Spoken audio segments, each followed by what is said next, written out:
¿Cómo están, amigos de Videos Mundo? Actualizamos la información de Venezuela, últimas noticias.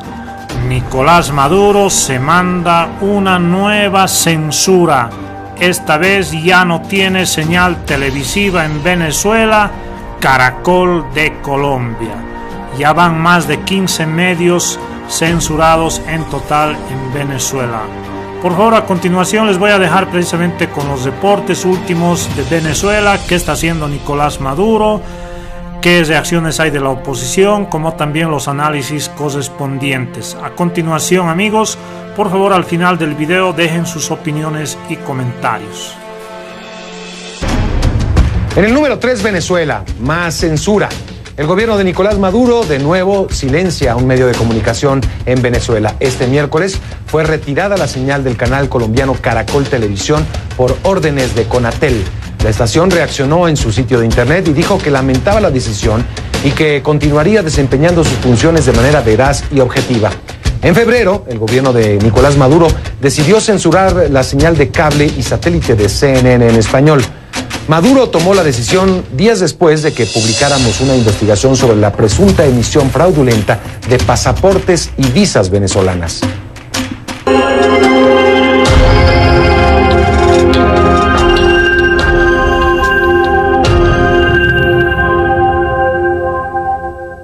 Es como una parte de Colombia este restaurante, entonces mucha gente venía y pedía Caracol. Muchos clientes vinieron esta mañana preguntando que si era verdad que habían quitado Caracol y nosotros lo pusimos y no se pudo, pues. Uno ve los canales del gobierno y el país está de maravilla. En los canales del gobierno no te pasan que hay escasez de alimentos, no te pasan que hay escasez de medicina. Después de estar en CNN me volví de Caracol. Ahora no sé qué yo hacer, pues. Y yo pago una tablera para eso, pero yo tener los canales que yo quiero, no los canales que el gobierno me quiera imponer. Caracol tergiversa la información que sale de aquí y nos pone muy mal. El 90%, el 95% de las cosas que pasa, ese noticiero es mentira. ¿A usted le parece adecuada la medida entonces? No estoy de acuerdo con la suspensión del canal porque todos tenemos derecho a ver lo que mejor nos parezca. Así es, otra cadena de televisión quedó fuera del aire en Venezuela. El canal Caracol de Colombia informó en un comunicado que fue retirado de los sistemas de cable y de otros sistemas operadores del país por orden del presidente Nicolás Maduro. Algunos medios venezolanos anticipan que el otro canal colombiano RCN también correrá la misma suerte, tal como ya nos sucedió a nosotros, CNN en español hace 6 meses, y como le sucedió también a la señal de 24 horas de RCN, NTN 24. El presidente colombiano, Juan Manuel Santos, lamentó la decisión. Inclusive yo fui presidente de la Comisión de Libertad de Prensa de la CIP durante varios años, como presidente, pero sobre todo como demócrata, como defensor de las libertades, y una de esas libertades que nutre la democracia es la libertad de expresión, la libertad para que la gente pueda informarse bien, pueda criticar. Pues, tengo que lamentar muchísimo lo que sucedió. Es una demostración más de un régimen que no le gustan las libertades, un régimen que está restringiendo las libertades de sus ciudadanos, y por eso hemos dicho que es un régimen que se apartó del sistema democrático y que cada vez está actuando más como una dictadura. La arremetida del gobierno chavista contra la libertad de expresión ha logrado el cierre de por lo menos 15 medios desde 2015, según la organización Pro Ciudadanos. Algunos periódicos han dejado de circular por falta de papel, varios editores de periódicos nacionales tienen prohibición de salida del país y algunos incluso están en prisión. Esto sin contar el control que el gobierno ejerce sobre numerosos medios de comunicación en Venezuela, además de decenas de agresiones contra periodistas. Se caía en pedazos. En la universidad enseñaban, citando como quien no quiere la cosa a la gran enciclopedia soviética, que la censura del Estado socialista es de diferente naturaleza a la censura existente en los estados burgueses, porque su único objetivo consiste en defender los intereses de la clase trabajadora. Hasta el momento, 9 de la noche, hora de Miami, el gobierno del presidente Nicolás Maduro no ha ofrecido una razón, por espuria que sea, para explicarle al mundo el cese de las emisiones de los canales colombianos de televisión Caracol y RCN. Miraflores no ha invocado aún la defensa de la clase trabajadora. En casi toda Venezuela, poco antes de la medianoche, Las pantallas de Caracol y RCN terminaron así, convertidas en agujeros negros. En febrero de este año, el gobierno del presidente Maduro sacó del aire a CNN en español, después de haber silenciado al canal de noticias NTN 24 en el año 2014. Me pregunto, ¿cómo se siente el censor? ¿Cómo se siente cada vez que da un tijeretazo? ¿De dónde saca resquicio alguno de dignidad para mirar a su hijo, para mirarse en el espejo, para mirar a su mujer o a su marido, si es una censora, y sobre todo para esconder su debilidad? ¿Cómo hace el censor para amordazar sabiendo que sus embates, que sus tijeretazos contra la libertad no funcionan en un mundo como el nuestro, interconectado hasta el tuétano?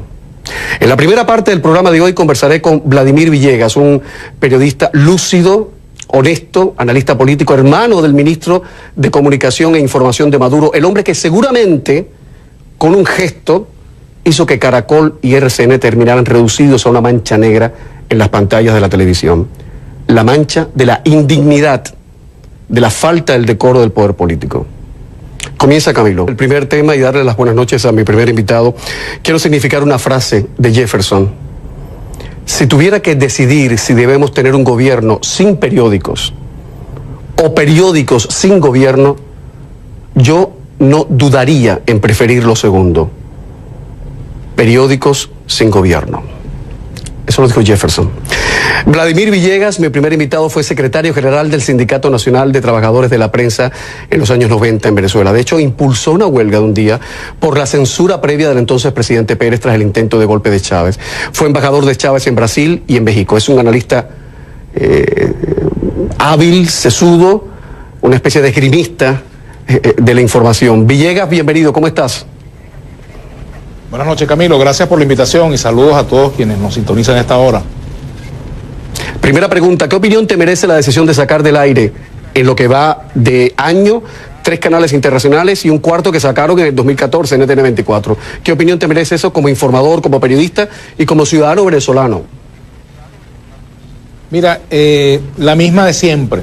No estoy de acuerdo con que se limite el derecho del ciudadano a escoger lo que quiere ver, lo que quiere leer, lo que quiere oír, a tener diversas fuentes de información, a tener diversos criterios para elegir con cuál se queda o para tener la opción de quedarse con todos los criterios, es decir, con optar por lo que es su libre elección. Eso es fundamental en una democracia y es inherente al propio ser humano. El pensamiento único, las ideas únicas, el menú único no son parte de la naturaleza del ser humano para nada. En tal sentido, yo he dicho, hoy lo señalé también en mi programa de Globovisión, pues que no estoy de acuerdo con esa medida, como no estuve cuando ocurrió con CNN y como cuando ocurrió con NTN 24. Creo que cuando se toman este tipo de decisiones, se está cercenando un derecho de los ciudadanos, que es el derecho a escoger, el derecho a elegir qué es lo que quieren ver. Pero además, bueno, también el derecho a estar dentro de un mundo globalizado, porque hoy en día la información es global.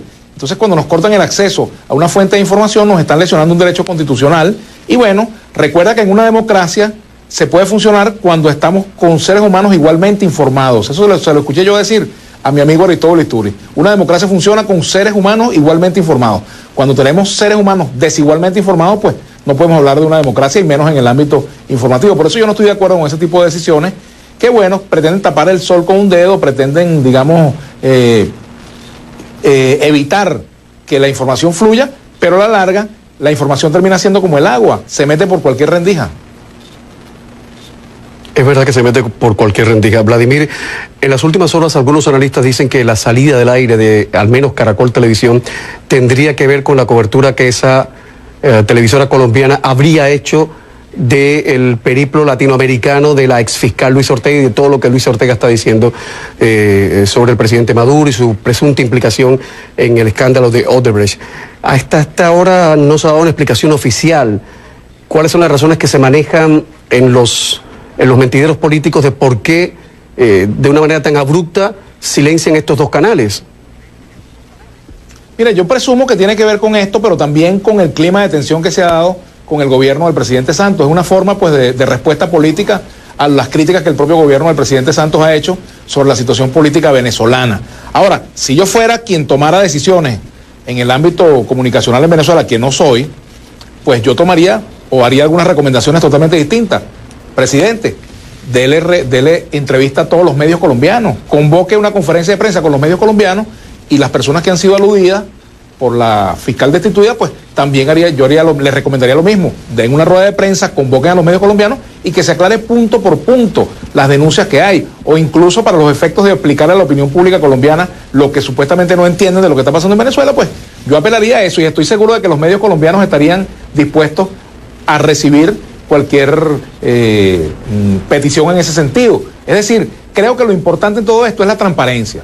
Lo fundamental es para el ciudadano, lo importante es la transparencia, porque cuando se toma una medida de cerrar un canal o de sacarlo del aire por cualquier vía administrativa o por cualquier vericueto burocrático, pues lo que se está dejando entrever es que hay algo que se quiere ocultar. Y atenta a esa decisión precisamente contra los intereses o contra el objetivo que se busca, que es el de evitar que una denuncia fluya o evitar una supuesta guerra mediática. Pues la mejor manera de evitar una guerra mediática es dando la cara, no utilizando, como tú decías, una tijera. Oye, antes de hacer una pregunta que es personal, muy personal, quiero significar algo. Es curioso cuando promocionamos tu participación en el programa de hoy en redes sociales, las opiniones estaban divididas. Unos decían, sí, es un periodista hábil, es un periodista honesto, no está ni con Dios ni con el diablo, es un tipo balanceado, intenta ser objetivo en medio del mare magnum venezolano. Otros decían, no se sabe por dónde va Vladimir, si es chavista, si no es chavista. Yo me imagino que para un periodista debe ser glorioso que no lo puedan encasillar, aún en la Venezuela de hoy. ¿Sí o no? Bueno, creo que indica que estamos haciendo el trabajo. Yo estuve en el gobierno hasta el año 2007, apoyé al presidente Chávez y cuando el presidente comenzó a alejarse de la Constitución, yo me comencé a alejar de él. Cuando ellos dejaron de lado el proyecto constitucional, lo quisieron cambiar por otra constitución para, digamos, buscar mecanismos de permanecer en el poder, pues yo no estuve de acuerdo y lo manifesté públicamente siendo vicecanciller. He podido hacerme el tonto, hacerme, digamos, como decimos aquí en Venezuela, el paisa, pero no lo hice, asumí mi posición y no merezco un estatus por eso, simplemente estoy tranquilo conmigo mismo. Desde entonces he hablado claramente al país sobre cuál es mi punto de vista y no soy militante de ningún partido político. ¿Crítico del gobierno? Sí, soy crítico del gobierno, eso está más que claro en el país, no tengo ningún problema en decirlo. Ahora, no tengo militancia política, no respondo a ninguna línea política, sino a mi conciencia como periodista. Trabajo en dos medios, en Unión Radio y en Globovisión, y allí hago mi esfuerzo por llevar las distintas caras de la información. Y por ejemplo, en el caso de Odebrecht, yo decía hoy, mira que aquí habría que nombrar en Venezuela no una comisión de la verdad, sino muchas comisiones de muchas verdades. ¿Por qué? Porque bueno, si hay alguien de la oposición involucrado, pues que se investigue. Si hay alguien del gobierno involucrado, que se investigue. Vamos a nombrar una comisión y que se le meta aire, que se abran esas ventanas para que se sepa realmente qué fue lo que pasó. Eso sí, que se presenten pruebas. Lo que no puede haber es acusaciones sin pruebas, ¿eh? Eso sí no debe haber, claro, porque incluso atenta contra el principio hasta del periodismo. O sea, el periodismo tiene que estar sustentado, claro, en pruebas. Una denuncia debe estar sustentada en pruebas. Y eso tiene que ser lo que la sociedad reciba. Elementos de convicción, tanto de la inocencia de uno o como de la culpabilidad del otro. Eso es lo que creo que debe ocurrir. Ahora, a mí siempre me van a encasillar, bueno, información. Habrá sectores más extremistas que... Sí, claro, pero además habrá sectores que me encasillan, unos dicen que soy pro gobierno, otros que soy de la oposición, pero bueno, cada quien se forma su punto de vista. Y unos me dicen que soy guabinoso, tú sabes lo que es una guabina, ¿no? Un pececito no, que se mueve muy hábilmente. Yo digo que entre bagres y tiburones tiene que haber una guabina, y me tocó el rol, pues. A lo mejor es mejor ser guabina que sardina, porque la sardina se la comen los peces grandes seguida. Oye, tu hermano Ernesto... Bueno, la guabina también, pero son más hábiles. ¿También se la comen? Ajá. Tu hermano es el ministro de Comunicación e Información de Maduro. Tú que le conoces mejor que nadie. ¿Realmente tú crees que tu hermano cree en la utilidad de una medida tan estúpidamente draconiana, tan poco democrática, tan ridículamente totalitaria en pleno siglo XXI? Mira, yo te voy a decir algo. A mí no me gusta hablar de mi hermano, prefiero hablar con mi hermano. Ahora, mis diferencias con el ministro de Comunicación e Información son absolutamente públicas. Cuando yo estoy diciendo lo que digo con respecto a estas decisiones, estoy cuestionando una política que seguramente él comparte, porque si él no compartiera esa política, sencillamente no estaría en el gobierno. Yo, por ejemplo, cuando dejé de compartir las políticas del gobierno, decidí renunciar y punto. Y yo me imagino que el día que él deje de compartir, si le llega a ocurrir eso, asumirá la misma postura. Ahora, aquí había una agencia de publicidad que tenía como eslogan: permítanos pensar por usted. A mí no me gusta pensar por los demás, yo pienso por mí. Clarísimo, más claro ni el agua. Vladimir, Es curioso que el presidente Maduro coincida con el presidente Trump en la ojeriza a la prensa que le critica, porque yo decía el otro día en el programa, por primera vez en mis 55 años de vida, he visto a la izquierda radical y a la derecha radical criticando la globalización. Por primera vez, ¿están de acuerdo en eso? Y por primera vez, una persona como Maduro y como Trump critican a la prensa que le critica. ¿Qué opinión te merece eso? Bueno, hermano, por lo siguiente, Camilo, mira, el conflicto entre el poder y el periodismo, creo que te lo decía la otra vez, siempre debe existir. El día que el conflicto entre el periodismo y el poder no exista es porque el periodismo no está haciendo su trabajo, porque resulta que la naturaleza del poder es el control, la naturaleza del poder es la no transparencia, la naturaleza del poder es la imposición de ideas, de pensamientos, de política, mientras que el periodismo es ese animalito incómodo que hurga, que jorunga, que busca los vericuetos que el poder no quiere que se vean. Y entonces ese conflicto tiene que existir. Por eso la reacción de Trump termina siendo parecida a la reacción de Maduro. Y quizás un diálogo entre ambos pudiera concluir con una canción de Juan Gabriel: te pareces tanto a mí que no puedes engañarme, porque el poder reacciona frente al periodismo de la misma manera, sea el poder de derecha, sea de izquierda o sea de centro. O sea, hay una especie de aprehensión del poder frente al periodismo, y es uno de los retos que tenemos en este mundo globalizado, uno de los retos a vencer, porque están produciéndose tendencias regresivas en cuanto a derechos que la humanidad ha conquistado a lo largo de largos años de lucha, señor. Y uno de ellos es el del derecho a la información, que es un derecho, bueno, que a veces es vulnerado por exceso y otros por defecto.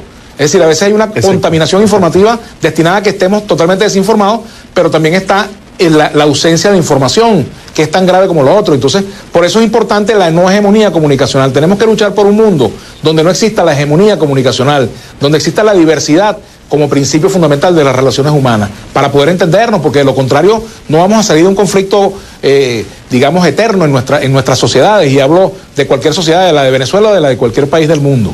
Exacto. Tú hablas de una parrilla digamos, de cable operador en que uno puede encontrar, y si quiere lo ve, Telesur y Al Jazeera, Serena en español y Caracol Televisión. Por supuesto. Y que no pase nada, y que la gente no se pasme por eso. Oye, te iba a preguntar algo. Bueno.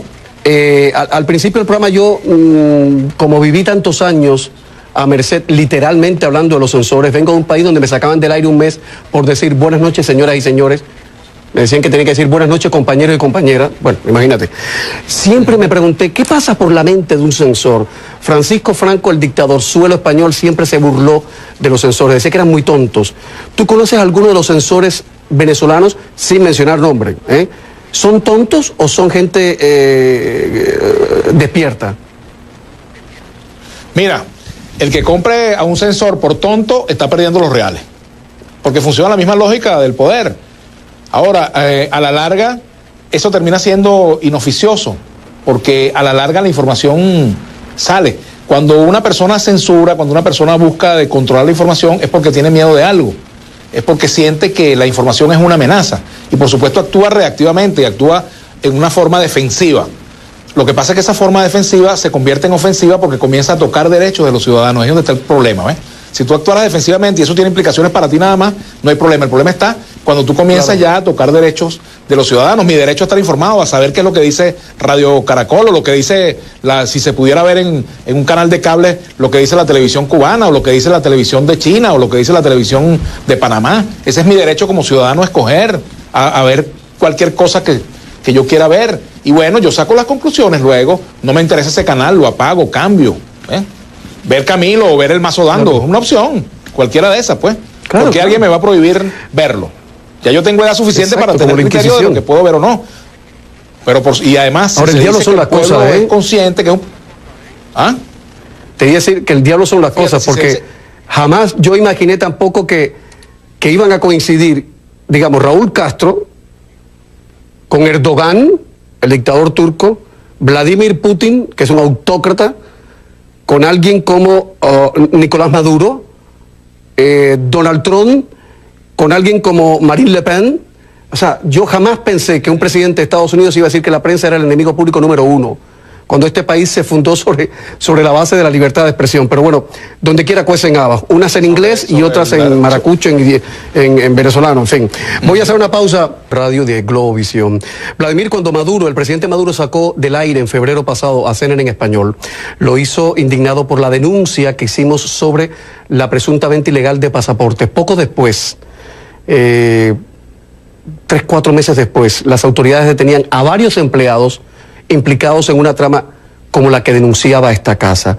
Yo recuerdo que esa noche lo signifiqué en el apunte con el que se iniciaba el programa, y yo decía que la detención de estos señores implicaba de alguna manera la seriedad con que el gobierno estaba emprendiendo el tema. Ojo, no sabemos qué ha pasado con esos detenidos, no sabemos por qué el gobierno dejó el tema ahí, nos habló más de eso. Cuando se le ha preguntado a algunos funcionarios del gobierno sobre la salida al aire de CNN, las respuestas son totalmente ambiguas. No hay nadie que diga, mira, ni Dios va a poner al aire más a CNN. Esa respuesta que dan los camaradas cubanos. ¿Por qué esa ambigüedad? ¿Por qué no dicen la verdad una vez y por todas? La verdad es que no te tengo una respuesta a esa pregunta, Camilo. Es muy difícil responderlo, me lo pregunto yo también. Lo que sí yo tengo entendido es que, no sé, tú me desmentirás, pero yo tengo entendido que en un momento hubo conversaciones o iba a haber conversaciones entre CNN y el gobierno venezolano para resolver esa situación. No sé en qué quedó, no sé si se dieron finalmente, si continuaron, pero entiendo que hasta contactos hubo para tratar de resolver eso. Es lo que yo tengo entendido, lo que me han dicho mis fuentes, ¿no? No sé si eso es absolutamente cierto.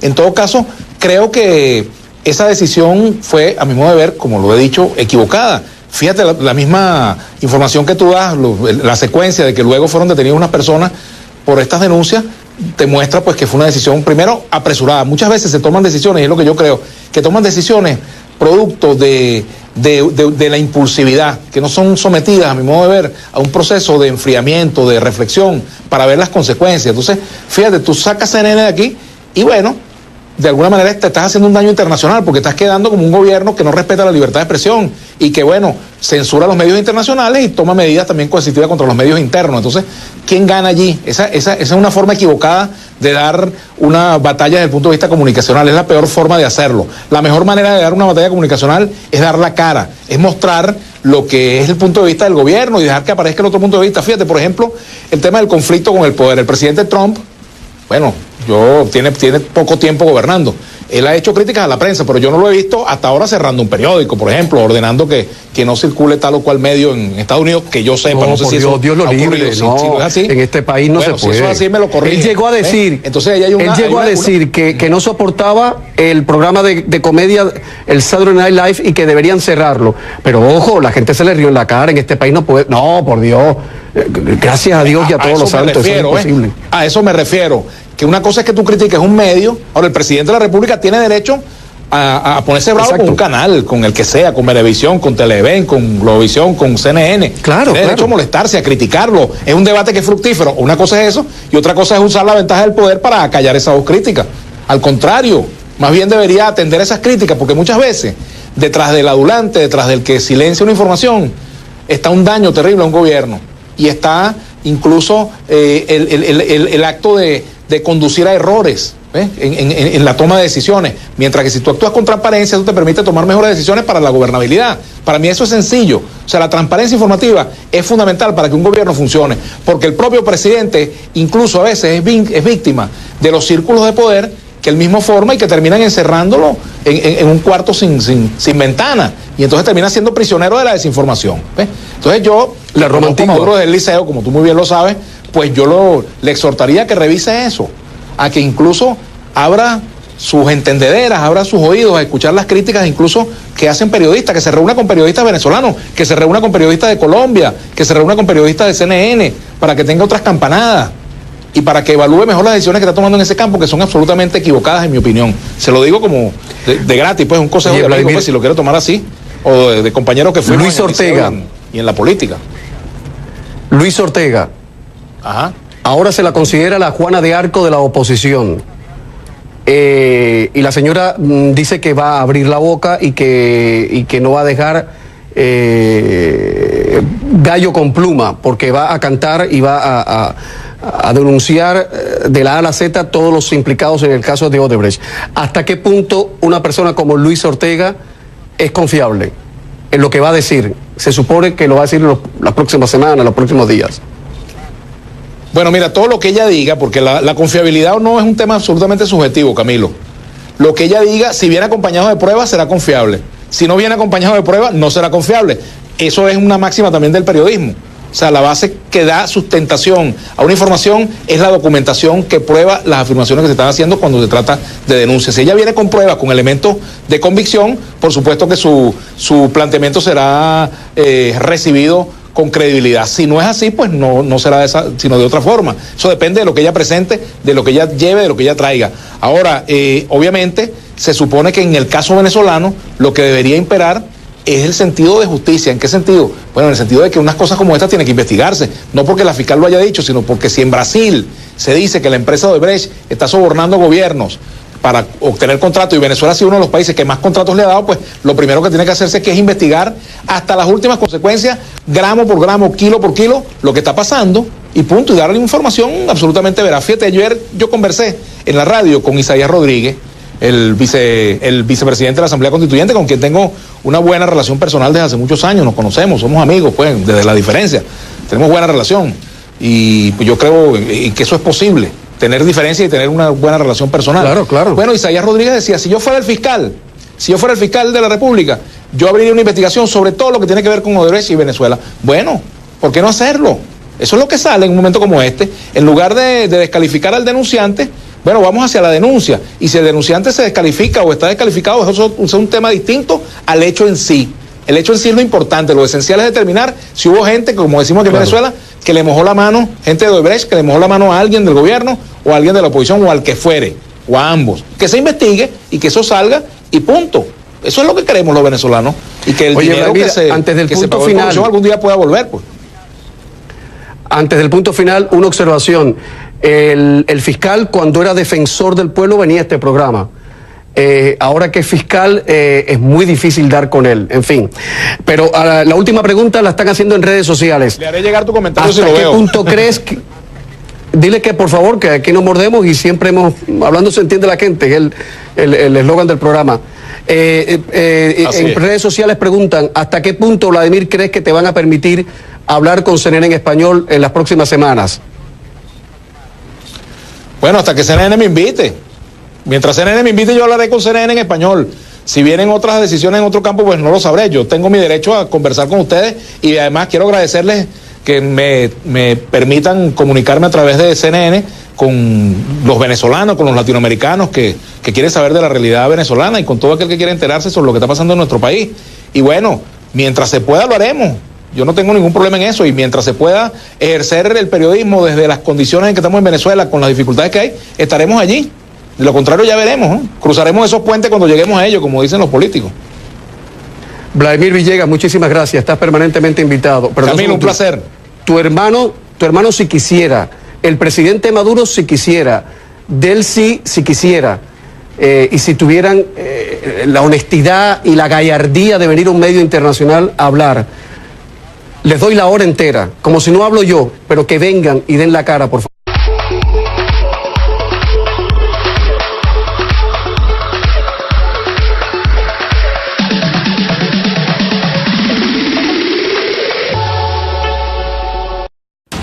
¿Cómo están, amigos de Videos Mundo? Actualizamos la información de Venezuela, últimas noticias.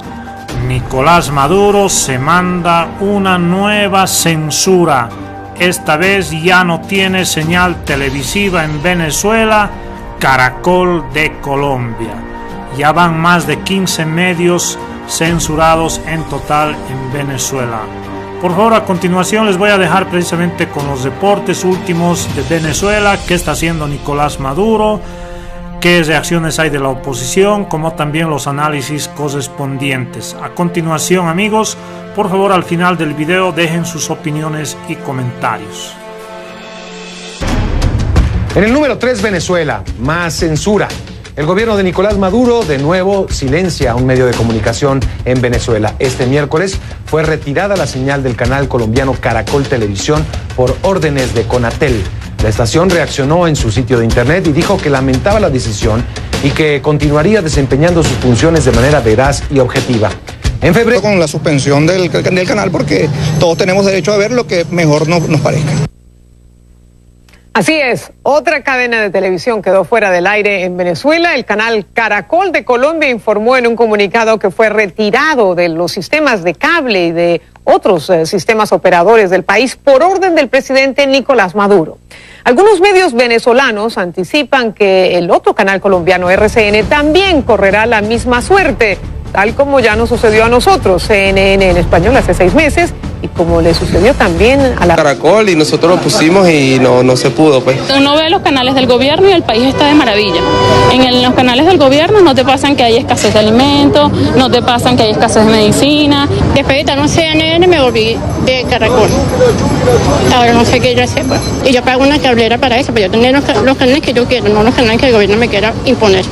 Caracol tergiversa la información que sale de aquí y nos pone muy mal. El 90%, el 95% de las cosas que pasa, ese noticiero es mentira. ¿A usted le parece adecuada la medida entonces? No estoy de acuerdo. Pero el gobierno de Nicolás Maduro decidió censurar la señal de cable y satélite de CNN en español. Maduro tomó la decisión días después de que publicáramos una investigación sobre la presunta emisión fraudulenta de pasaportes y visas venezolanas.